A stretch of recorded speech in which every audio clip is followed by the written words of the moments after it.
আসসালামু আলাইকুম বন্ধুরা, এই দেখেন আমি একটা বেটার তৈরি করতেছি। এই বেটারটা হলো বেকিং পাউডার দিলাম, তারপরে কর্নফ্লাওয়ার দিলাম, আর আপনার হলো বেসন, বুটের ডালের একদম অরিজিনালি বেসন, আমার দেশের বাড়ি থেকে করে নিয়ে এসেছি, কেনা বেসন না, নিজের হাতে ভাঙায় নিয়েছি।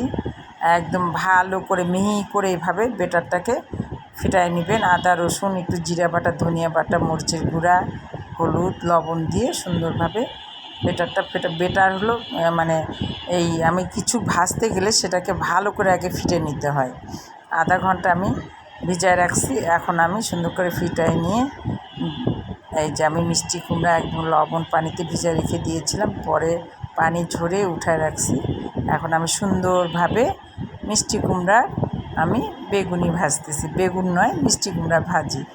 এই দেখেন অনেক মজা করে ফুলে উঠতেছে, টয়টম্বুল হয়ে ফুলে উঠতেছে। বন্ধুরা, আমি যে এত সুন্দর সুন্দর রান্না করে ছেড়ে দিই, আপনারা কেন যেন লাইক কমেন্ট শেয়ার করেন না? বেশি বেশি লাইক কমেন্ট শেয়ার করবেন, আরও আমার ভালো লাগবে যে না, আমার বন্ধুদেরকে আমি নতুন নতুন কিছু রেসিপি দেখাই, সবাই শিখুক। আসলে সবাই কম বেশি রান্না আমরা সবাই জানি, তারপরেও মানুষ এখনকার জেনারেশনরা এত কিছু আগেকার মানুষের মতো জানে না, এই জন্য শেখাচ্ছি।